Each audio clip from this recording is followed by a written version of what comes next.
Thank you so much for joining us today for the Pastor's Potluck Podcast. Here on the Pastor's Potluck, it's similar to a normal potluck where you might get something that you want and there may be something that you just want to pass up altogether. And that's okay. There's something here for everybody. Our goal here is to encourage you and maybe in the process entertain you. If you're ready, let's dig in. Welcome to another episode of the Pastor's Potluck Podcast. Dude, you started doodling on your arm. Did you ever do that in high school? Yeah, all the time. I would come home with stuff all over my arms. You mean your mom got upset at you? No, not really. My mom did. Yeah. No, She'd be like, "Why are you drawing? You're gonna be full of tattoos whenever you grow up." And I'm like, "No, I'm just drawing. I'm a doodler, Mom." And I would love to be filled with tattoos, but I don't like the pain, so I'm out on that. Yeah, and now I'm filled with tattoos. Yeah, I have 2 tattoos. I really want another one, but I don't like the pain at all. Yeah, it's crazy because I think the only visible one I have is the one on my calf. And so I went swimming the other day and somebody was like, "I had no idea you had tattoos." Like, what? Yeah, I was with Will the other day, and we were with somebody, and we were talking about tattoos, and he said, God, I can't remember his exact words, but it was something like, "Oh, it's not that bad. It's just really intense bee stings or something." I'm like, those are not fun. Yeah, I don't want to go through that. And the next thing that I'm wanting to do is rather large, here on my forearm, like this part right here. And I'm like, there's no way that's not going to hurt. You gonna get a picture of me? I want to get a Bible verse put right there on my right forearm. Which one? I don't know, to be honest.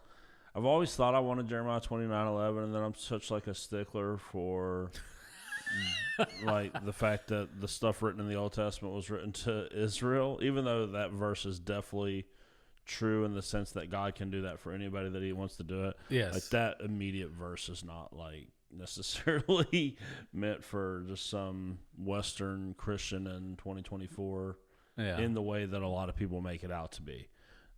It's not that it says anything untrue. It's not oh, no, God doesn't really want to prosper. It's just not really.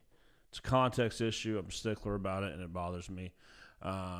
So I don't know, maybe 1 Timothy. There's a passage in 1 Timothy that talks about being the chief of sinners and all that. That's kind of the one that I've thought about a lot, but I don't know. I'm probably never going to do it because I hate the pain. Yeah, that would be. Well, no, Will tried to tell me this part because he has them right here. He says, "Oh, this isn't bad right here. This is all meaty."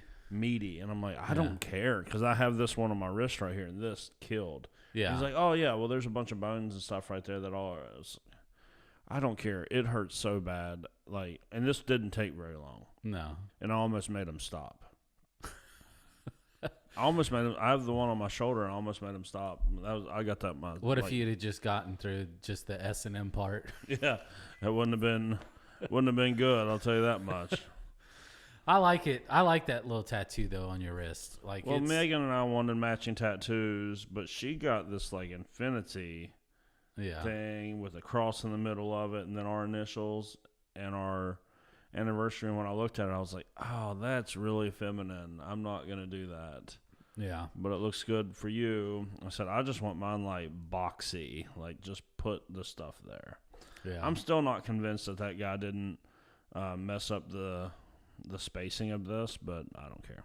It's really only for me to look at. Yeah, because I tried to tell him whenever he put the marker on me, I was like, that cross looks closer to the S than the M in our initials.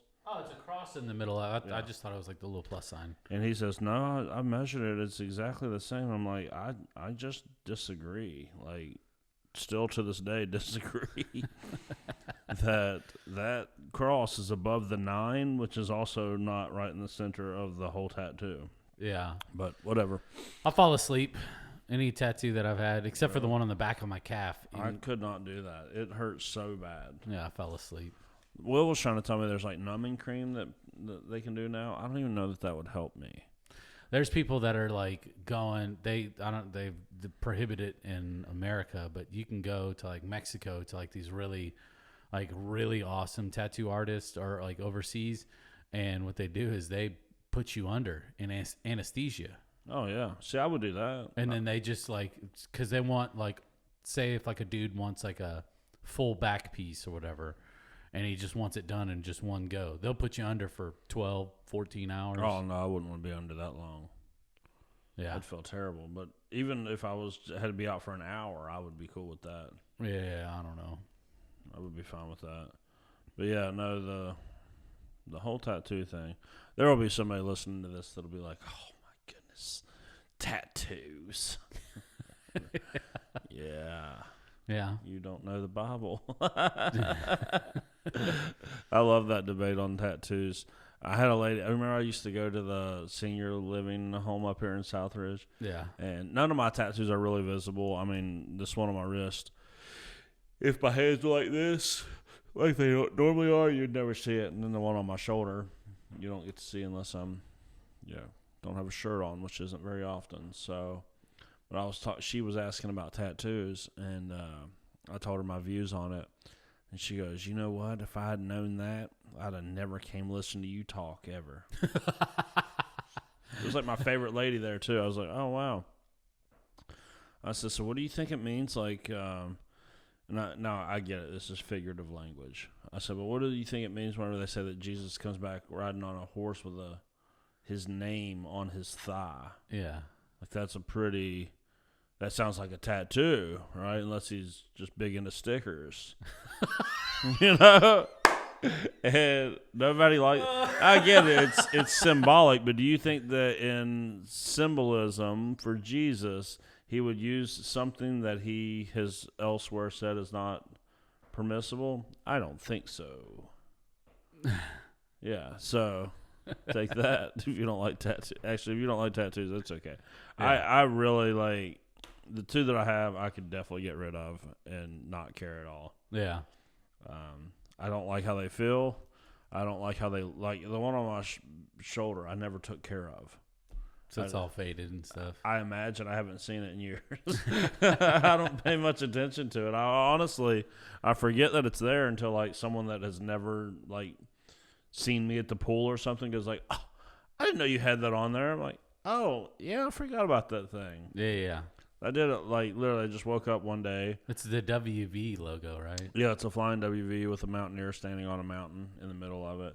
And they colored it in blue and gold. And the blue and gold, I was supposed to go back and get it like touched up and all that. Like you get one free, go back to make sure the colors really pop and stick. Yeah. I never did that. Yeah. Because it hurt so bad. I was like, I'll never. The lady's name up in Morgantown, because I did this my sophomore year of college.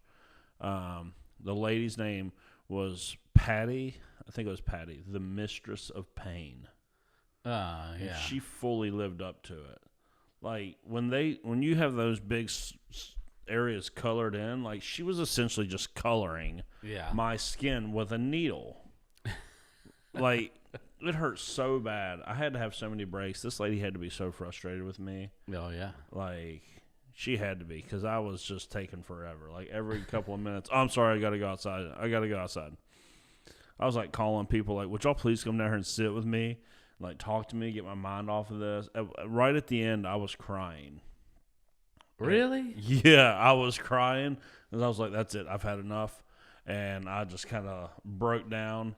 And I was getting ready to tell her literally, like, just stop. I don't want it anymore. Just stop. Wherever you're at, if it's just a W, now I have a W. Like, I'm done. And right as soon as I was getting ready to say that, she goes, well, you're all done. I was like, oh, thank God. I was finished. I could not take another moment. Yeah.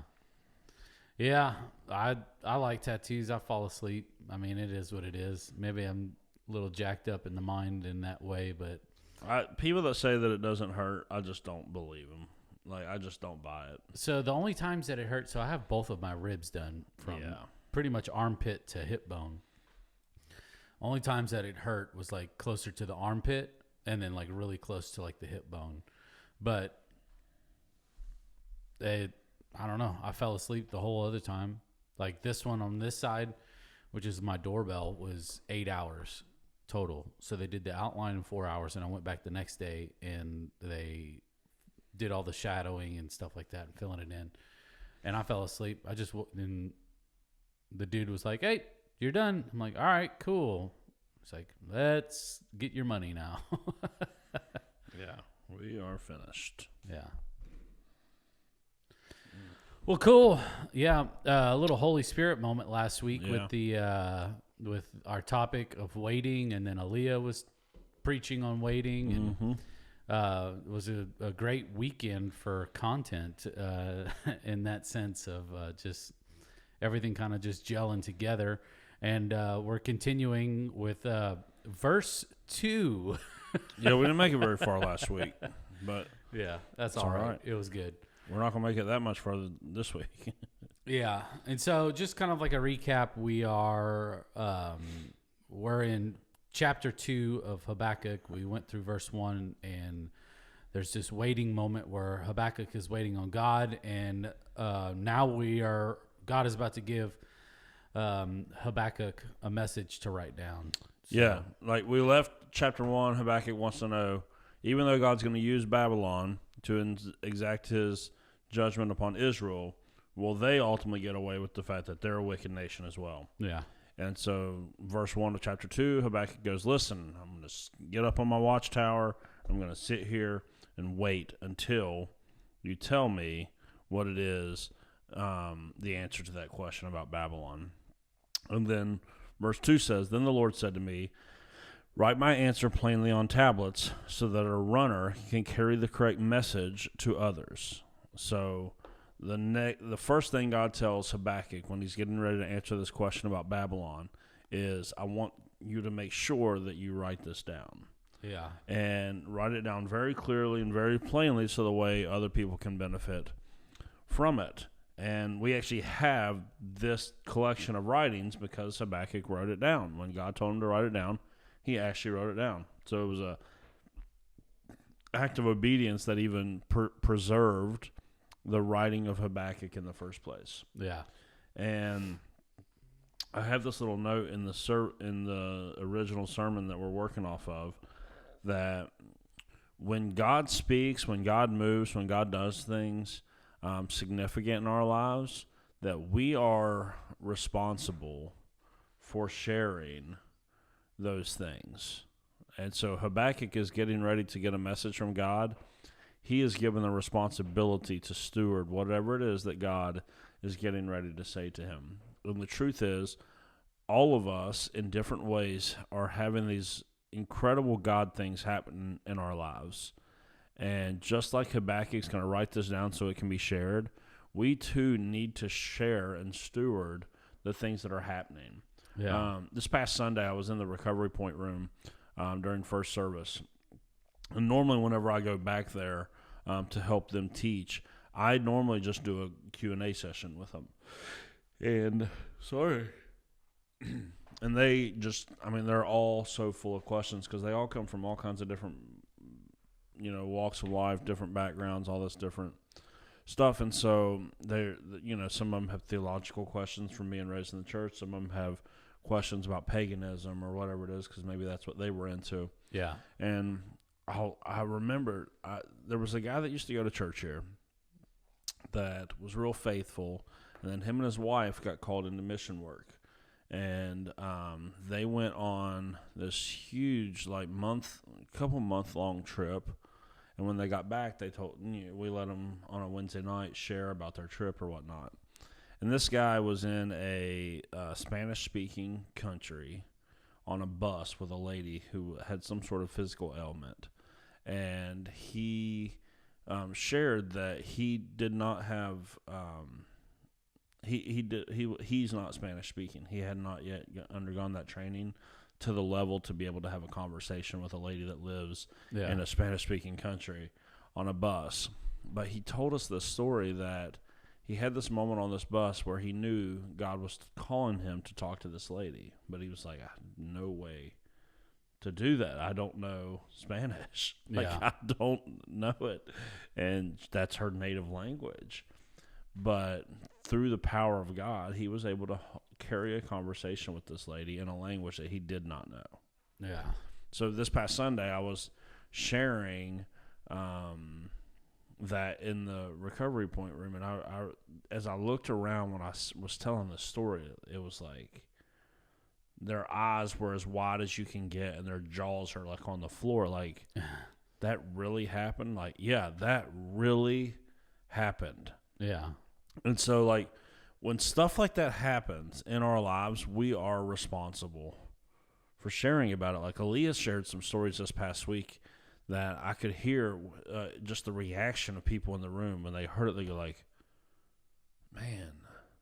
Because I think, I don't know, some people that are Christians are living such, like, safe and, like, comfortable lives that you go like, they don't have any need for God to do this sort of stuff. Yeah.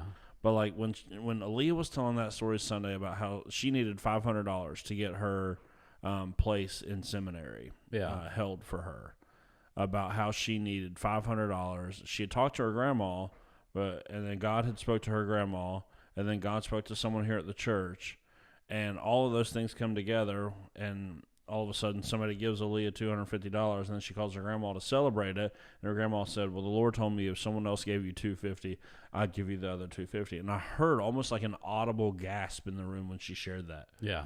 So many people just are not accustomed to God moving like that. Well, I mean, look at just yours and my story. There's 300 million people in America.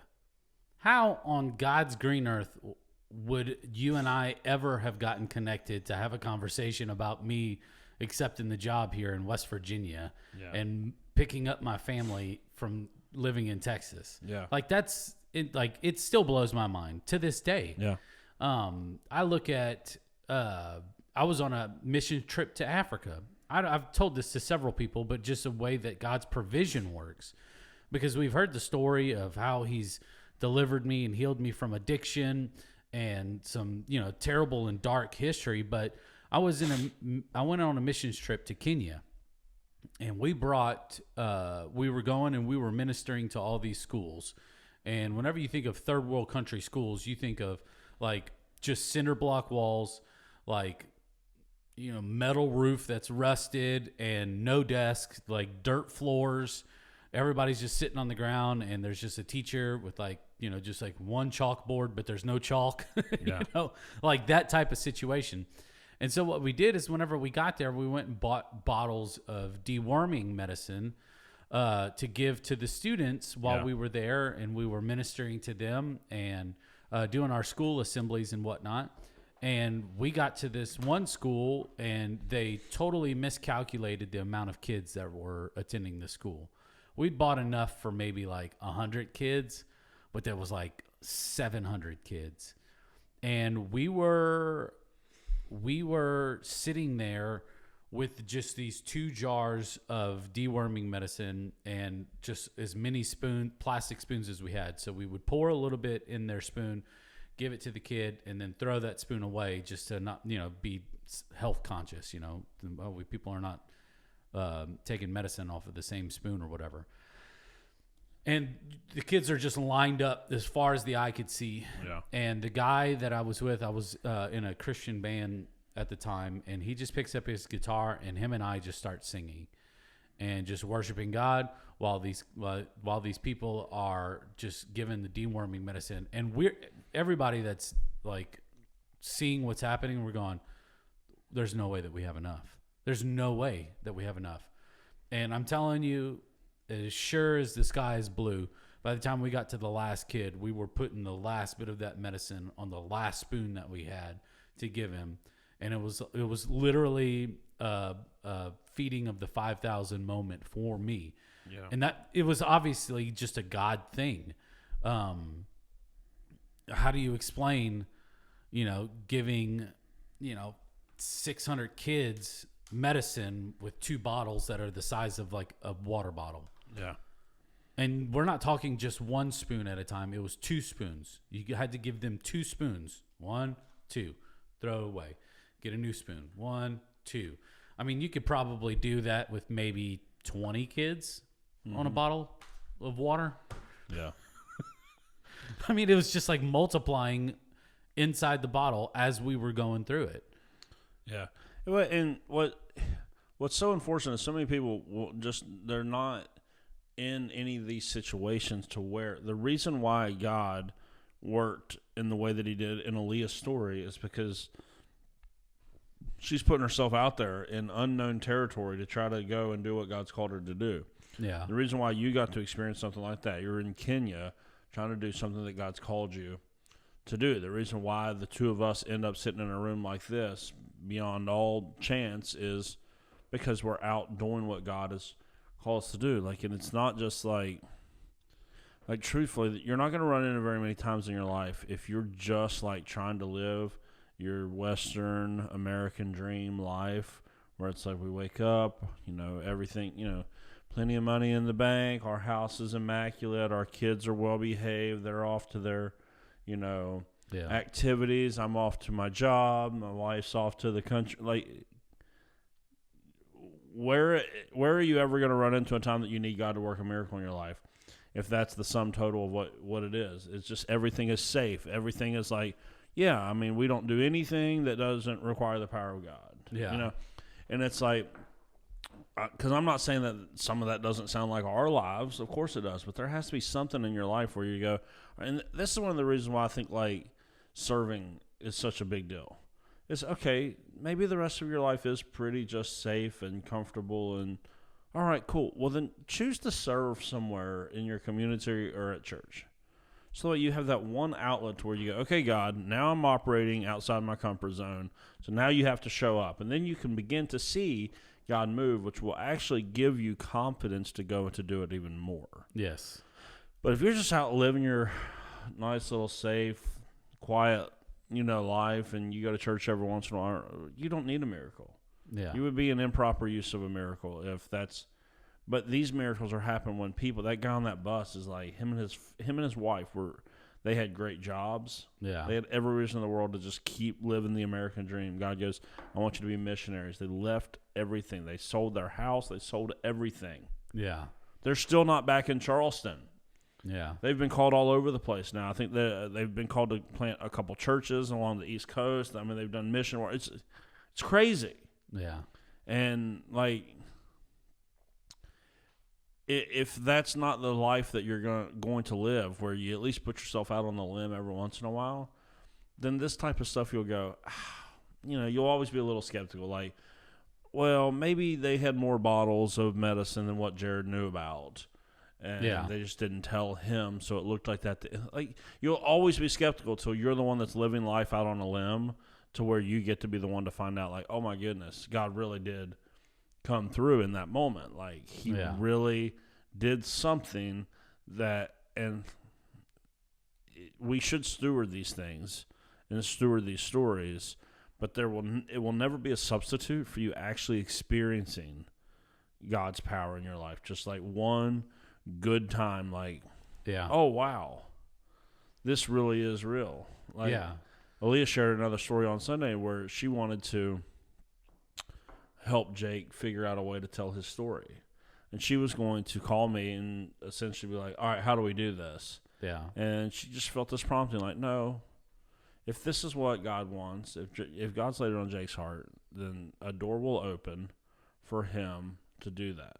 And then literally later that afternoon, I can give you the background. Jake was going to take me to the airport because I was flying back down to the beach to be with my family for the week. And me and Jake are good friends. He was off work. He wanted to take me. Oh, big Jake Tucker. That's right. And so that Sunday, I'm texting him, and he's like, yeah, absolutely, I can take you to the airport and all that. But I knew I had to come up here and film the extra point before I went. And I just had this, because I know Jake and Aaliyah's story and what's going on in their life well enough to know that I don't think Aaliyah is the only one that's called to ministry in that family. But right now it's her season. But I know that God has plans for Jake inside of ministry as well. Yeah. So he kind of just nudged my heart hey, just bring him on here. So I messaged him and said, hey, you do this and then just hop on the podcast with us since you're going to be there anyways. And so there's a sense in which you could look at that and go oh, well, see, he was Scott's ride. That's not really that impressive of a story. But there's not many people that I would have just invited onto a podcast just because they're my ride. And look at the circumstances too. It's like, who has, outside of someone in ministry who's young and has a full-time job and all of these things, like how does God orchestrate like everything to line up perfectly with him having a day off in the middle of the week? Yeah. You know, to be able to come and talk about those things. Yeah. Like if you take a step back and look like at the whole picture, you're like, okay, yeah, God like certainly lined up and orchestrated this like in a way better way than I would have been able to do it, because I'd have just told him, hey man, just call in sick or something, which is not right. You know, don't tell your boss to lie, don't lie to your boss or whatever. So yeah, so it's all a like, sure, if you want to try to rationalize everything away, you're welcome to do that. But I promise you, when you're the one that's living life outside of your comfort zone, then you'll get to actually experience it. And then you'll be able to steward what happens. Yeah. And, that's why when I'm preaching, I want to share my personal story so much. Yeah. Because there's no argument for a changed life. There's no argument for the person that I used to be compared to the person that I am now.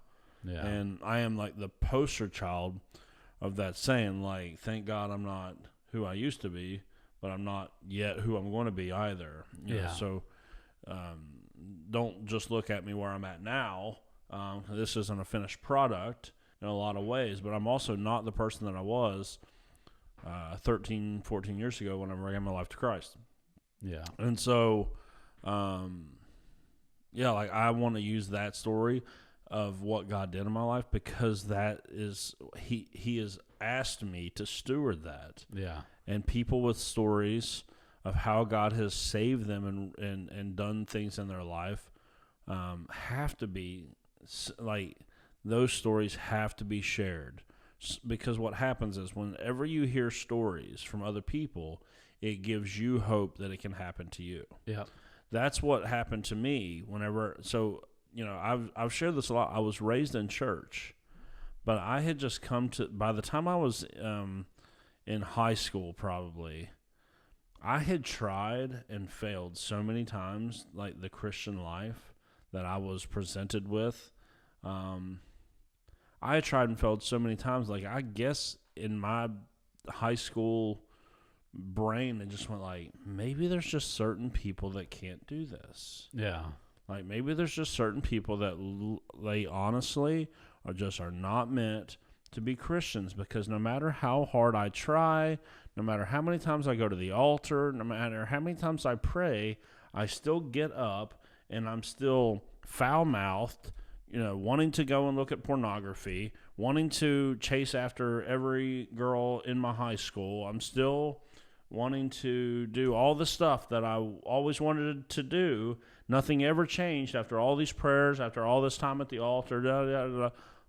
I came to the conclusion, well, maybe that's just something that's not available to me. Maybe I'm just not allowed to be a Christian. Maybe there's certain people that are.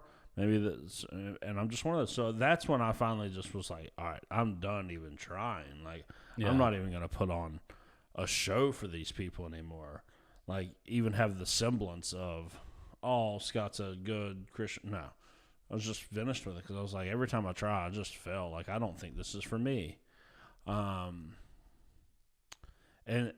so when I finally got saved when I was 23, like, what I consider my actual salvation, because it's the one that actually stuck and made the biggest difference in my life ever.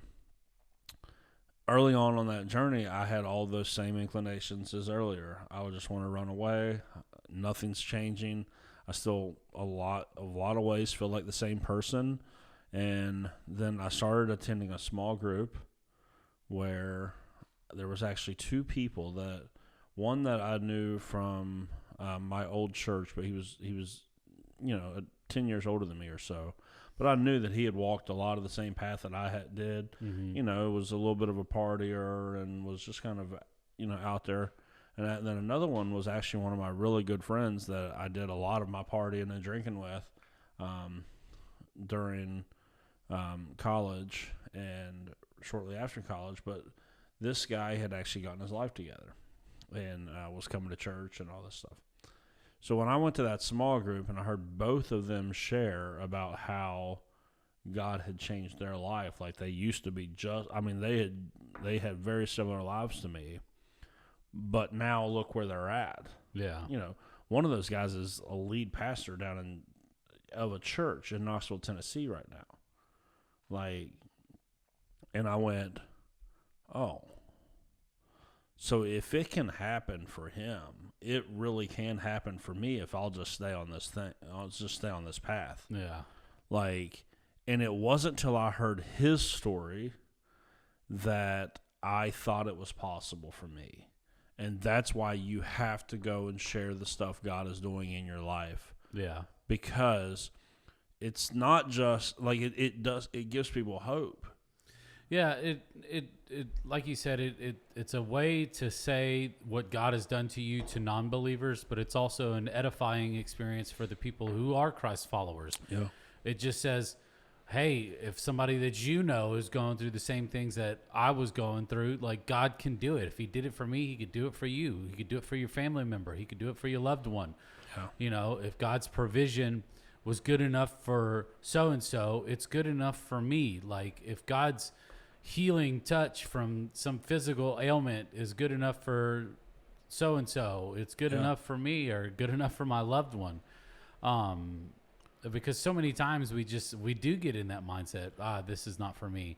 Yeah. This is not, and this is even for Christ followers as well. People that are self-proclaimed Christians.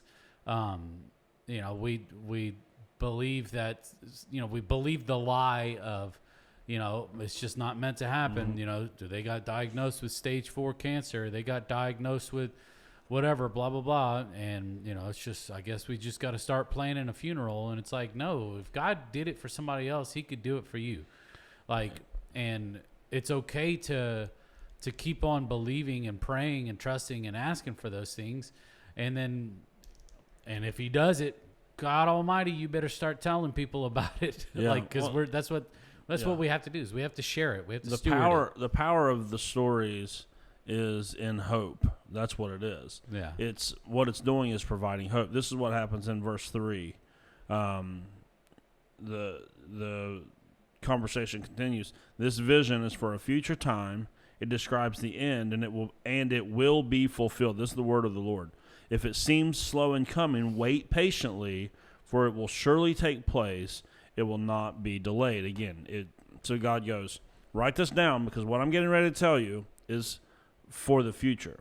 Yeah. It's something that's going to happen, but because I'm the one that said it, you can have hope in the fact. So we were just talking about the power of stewarding our stories, and the fact that the reason why we have to do that is because it gives hopeless people hope. Yeah. And if you think about it, the way that we, for the most part, have grabbed a hold of the hope that we have as Christians is because of the stories that we were told. Yeah. Right? We have hope as Christians because we have the stories documented of people like Abraham, Isaac, and Jacob, of Joseph, of David, of Noah, of on down the line, of Matthew, of Peter, of Paul. We have their stories written down, so therefore what happened to them gives us hope that it can happen to us. And so that's the role of sharing your story, is that it gives somebody hope. And so I like that in that verse 3, God's going, listen, here's another reason why you can have hope. Because if I'm the one that said that it's going to happen, then I will bring it to pass. I will absolutely bring it to pass. Like, what the things that God says will not fail. And Aaliyah hit this on Sunday. And even if it seems late to you, it's always on time for him. Yeah. And so, like, we have, when we think about can the things that God said or says really be trusted, like, absolutely, he has a track record, and it's all based on the stories that were stewarded to us through his word. And again, so this is another reason why, like, the importance of us being in the Word, because yes, the Bible instructs living, the Bible, all kinds of stuff. But for people that are hopeless, the thing that the scriptures can do for you is provide you hope. Perhaps you don't have a story yet of that, or you don't know, or people around you aren't stewarding the stories of how God has moved in their life. Well, we have a collection of how God has moved throughout human history. Yeah. Right at our fingertips. That when we're wondering how in the world is this going to work out, we can go and see a track record of a God in the scriptures who has never let his people down, who has never been late, who has never been lacking, who has never not had enough. We can go and see that God all throughout the scriptures, which is the other reason why, like, if you are down in the dumps all the time, if you're lacking hope, you're feeling worried, anxious, having trouble trusting God, the root issue there may be that you're not in the Word enough to have had your strength and your courage and your hope solidified by the Word of God. Yeah. Because, I mean, we know all the studies show that, I mean, just the average Christian isn't opening the Bible even weekly. Yeah. He goes, of course you're going to live. If the only time that you hear the Word or see the Word is in a social media post or Sunday at church, and that you only more come than to likely church, will probably be taken out of context. Yeah. Or, you know, you're at church 1.8 times a month is the national average. Yeah. You're not getting the Word that much. You're not getting the Word enough to have a steadied and rock solid soul of hope. Yeah. Based on the things that God has done and will do. No, you can't expect a relationship with someone if you only see them 12 times a year. Yeah, it wouldn't be it would be extremely surface level. Yeah. And let's just put it into context. If you only hung out with someone 12 times a year, and half of the time that you were hanging out with them, you were focused on music. Yeah. You know what I'm saying? Yeah. Like it's you know, I don't know. You just can't. I can't imagine if somebody had a successful marriage and they only saw their spouse 12 times a year. Yeah, I just think we live in like the most anxiety-ridden culture that's ever existed. People are depressed. Mental health issues abound everywhere. And I want to like open people's minds up to the fact that the Bible, though it has all sorts of purposes, can also be a steadying and calming agent. For me, whenever I was in the deepest, darkest time of my anxiety and depression back probably 2017 or 2018, something like that, the only thing I could do to quiet my soul was to read the Psalms. And so I just always had the Psalms pulled up on the app on my phone, and whenever I felt overwhelmed, I just pull it up and I just start reading. Yeah. There's a lot of people that I'm not one of those like crazy Christians that does not believe in mental health issues and like you just need to have more faith. No, I've been on medication. I go to counseling. Yes, there are chemical imbalances and all sorts of trauma that leads to mental issues. All I'm saying is that in addition to everything else that you've tried, if you do not have a steady dose of God's word, that may be the thing that you're missing. Yeah. That might actually quiet your soul, still your heart and your mind, and give you a resolve to get out of bed the next day. And I don't say that, again, this is why we have to share our stories. I don't say that from a theoretical, man, I hope that works for you. I say that because I've been there. Yeah. I have been there when the Psalms were the only thing I could read, and I would feel overwhelmed in the evening time, and I would read, and sometimes I would just have to just keep reading Psalm after Psalm after Psalm after Psalm because it wasn't easing my mind the first time that I read it. Yeah. I just have to keep reading until I finally felt that peace. There were some nights that this would happen. Like what would happen is when I'd feel that anxiety, rear up real bad, I'd pull up my phone, I'd read a psalm, and if it soothed the anxiety, I'd just put my phone down and go back to whatever I was doing. But then there was sometimes that it was like it would soothe it, I'd put my phone down, and 5 minutes later I'd find myself wound back up again. So I had to pull it back up. It was like a never-ending fight but I was using, and I was on medication. I was seeing a counselor. Yeah. I was still having issues. And so I wanted to try something in addition to all of that. And so the Word was one of those things that helped me get through a really difficult time. Yeah. And so what Habakkuk is writing down is a trustworthy thing for the future, and we've been given that. Yeah. We've been given that in the Scriptures, and so they need to be a critical part of our lives. Yeah. No. So good. Yeah. It's God's promises. Sometimes we have to wait, but He's given us a promise, and trust in Him and His perfect timing. And like we heard on Sunday from Aaliyah, it's in the waiting moment. We just got to keep working. We got to keep moving forward. Can't just sit around and wait for God to do that. Yeah, we got to do whatever we can do in our power and leave everything else to God. Yeah. So it's never an excuse to be lazy, but it's never an excuse to see. In that story that Aaliyah preached, what happens was Saul was busy, which is good. Yeah. But he was busy doing the wrong stuff. Yeah. It was the disobedience that ended up costing him. Yeah. Right? So the picture is not, well, Saul should have just sat around and waited. And no, not necessarily. The discipline was he should not have gone and sacrificed the offerings the way that he did because he was not the priest and he was told to wait. Yeah. Right? So the issue, so don't, if you're in that sort of waiting period, don't sit around and do nothing. There's always something that can be done. Yes. But make sure that it's within the bounds of the things that God has directed in your life. Yeah. Make sure that it's like what he did was went outside the law. And that brought calamity. So there's things within what God's called you to that you could focus on during those waiting periods. Yeah. And one of those things is definitely His Word. Please. And I know I'm not the greatest at this. It's very hard because I spend most of my week studying Scripture.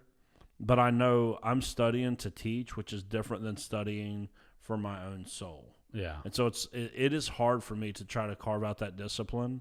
And I just urge I urge people that are listening. You have to figure out a way. I was talking to one of my accountability partners during this season right now.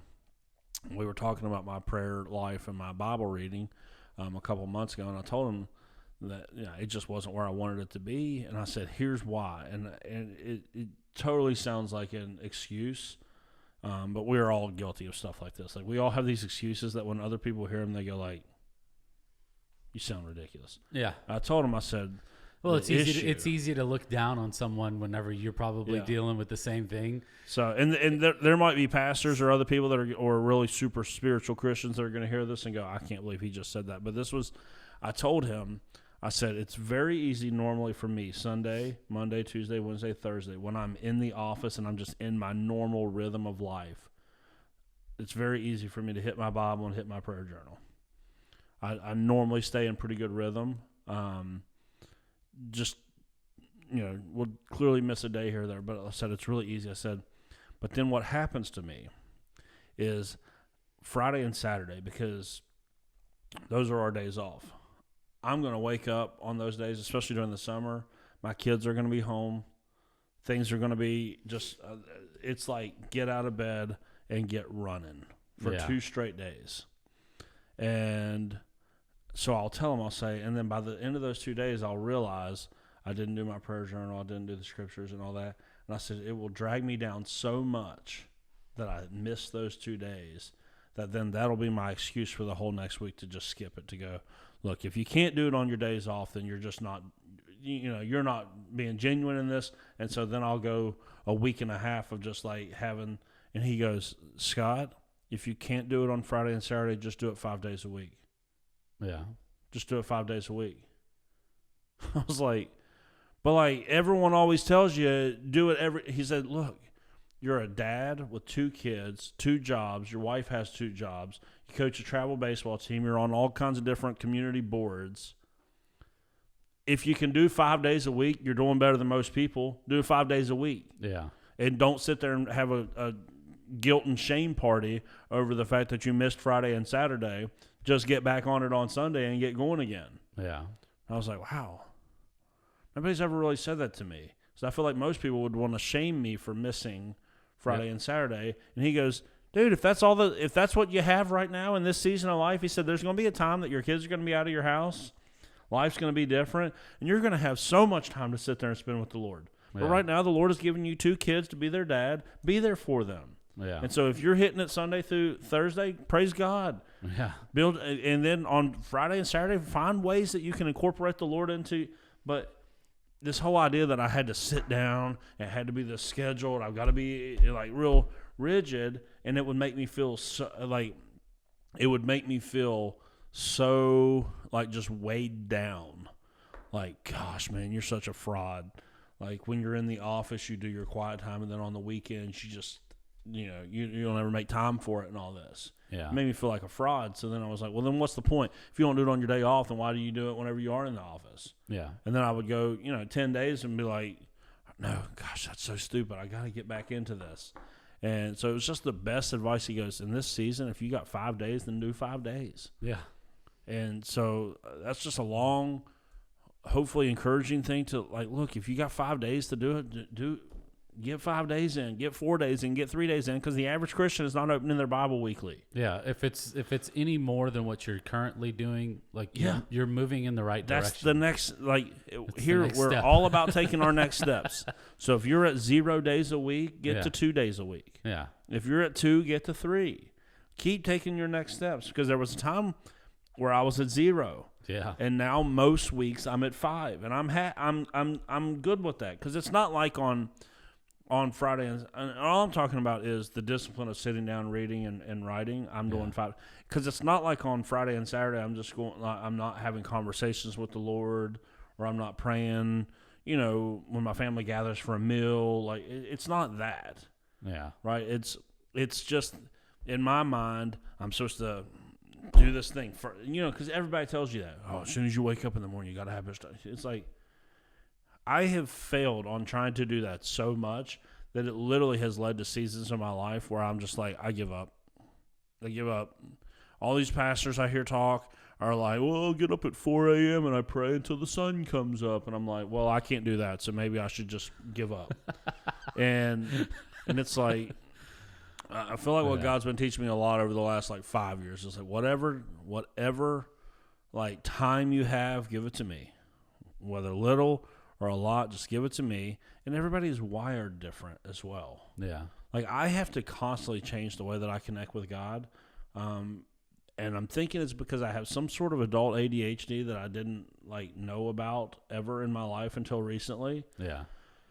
And I have spiritual ADHD, it feels like, because if I go through a season of I'll want to try to read the whole Bible at from front to back, and I'll get a quarter of the way through, I'll be like, oh, I'm done with this. I can't keep doing this. Then some days I just connect with God through music more than anything. Yeah. And then some days I connect through my prayer journal.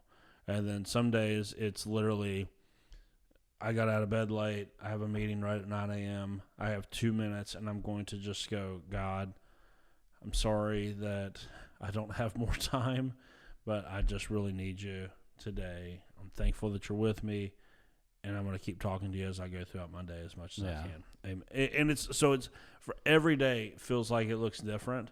And the more that I've learned to accept that, the more that shame and that guilt of not having quote unquote quiet time every single day as a regimented thing, the shame and guilt of that has started to ease up, which has led to a more robust spiritual life rather than what most people would have told me was going to lead to a detrimental spiritual life. Yeah. So long story short, get in the Word as much as you possibly can. As much as you can. And just do better, right? Yeah. Do better. I need to do better. He needs to do better. We all need to do better. Need to do better. Just do better. I don't have it figured out. Just keep doing better. As long as you keep doing better your whole life, you'll keep getting better. Yeah. All right, mystery meat time. Random question in a jar. We don't know what this is. Share a favorite worship song that holds a special meaning for you.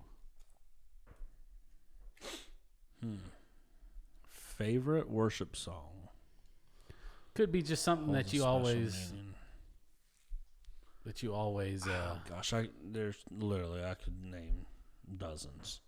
The one that first popped into my mind was Rattle, and that's because it came out around COVID time. And I've told people this story.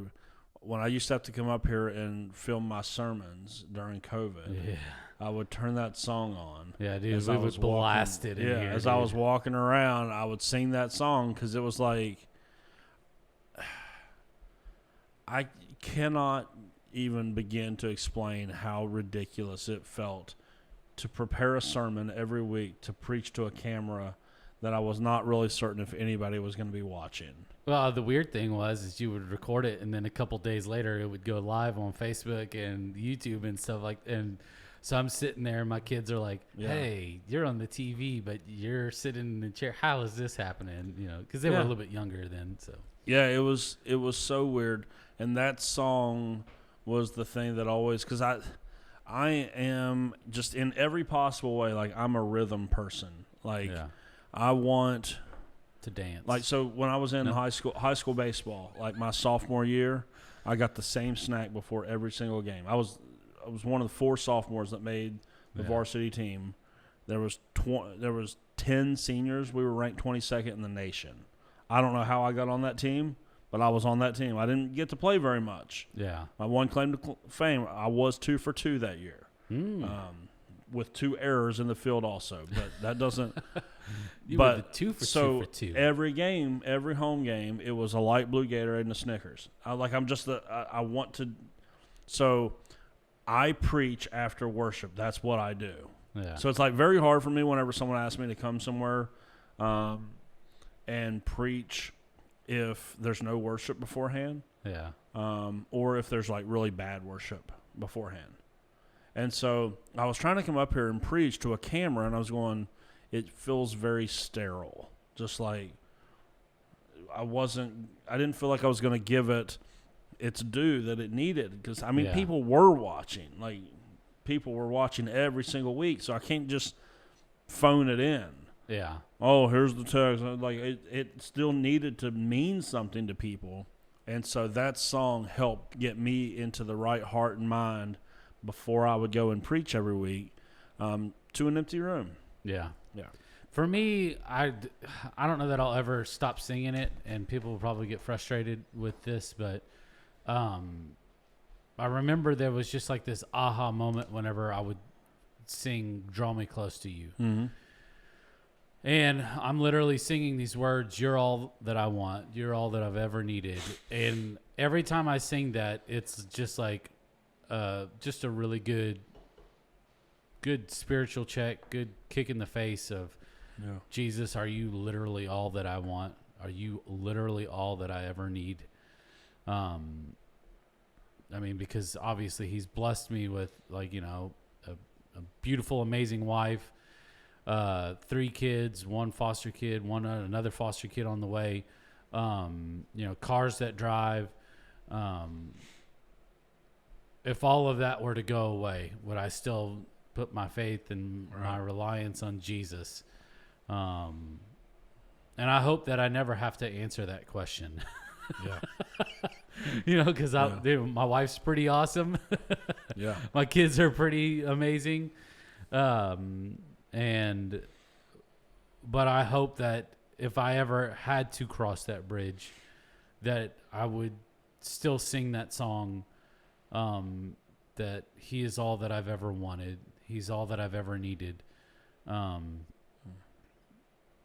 Yeah, that's a tough question to ask. Yeah. It's a tough kind of like thing to kind of wrestle with sometimes. It's a good challenge. It's one of that song reminds me of a lot of the scriptures that we read, that when people read it, they go like, man, that makes me feel terrible because I know that I can't live up to that. Yeah. And he goes, that's the point. Yeah. That's the whole point of Jesus is, no, you can't. Yeah. And so that song is that sort of challenge, like, yeah, if the rubber ever had to meet the road, I hope that this relationship is strong enough. That I hope the words of "You're all I need," I hope that it's true. Yeah. I believe that it is, but we don't ever really find out who we are until we're in that situation, because that's tough. Because you watch people in that situation go both ways. Oh, 100%.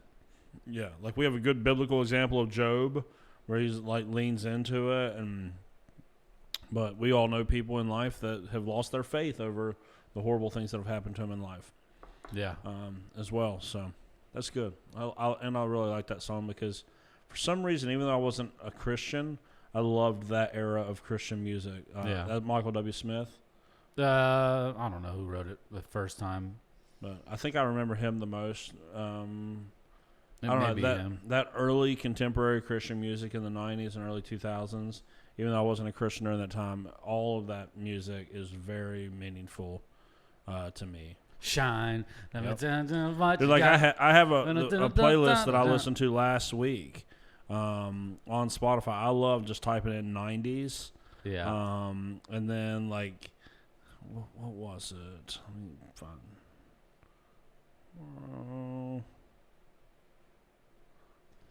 Do you ever listen to find it. 90s hip-hop? Old school Christian music. Like, yeah, and look, Shine is the first one. No, that's so funny. Yeah, Shine is the first one. Yeah. Voice of Truth by Casting Crowns. Do you remember Place in This World by Michael W. Smith? Looking for a reason. Rolling to the night to find. Don't ask me to do that, please. Love that song. Megan always laughs because Mark Lowry used to do a funny version of that. And he had a music video, I think, that went along with it about trying to find his face in this world. So, yeah. Alrighty. Well, this is a good one. Let us know what your worship song is and the kind of testimony behind it. And don't forget to share what God is doing in your life with others around you, with your neighbors. God, it's so easy to just talk to your neighbors about Jesus. It's a lot easier than you think it is. And it's a lot easier to invite people to church than you think it is. So do that. But we love you. Thank you so much for listening. Thank y'all for bumping up our stats the last couple of weeks. Y'all have been sharing Keep it up. all this content with people. So thank you for doing that. Just because we believe that God has given us something to talk about and we want it to be heard. So it's up to you to share it. Love you all. See you next Friday. Thank you so much for listening in with us today. We really appreciate it. If you haven't done so already, go ahead and hit that subscribe button. You can also follow us on social media, on Facebook, Instagram, and you can also watch the video version of this on YouTube as well. All you have to do is search up the Pastor's Potluck Podcast. From all of us here, we want to say thank you, and we'll see you next week.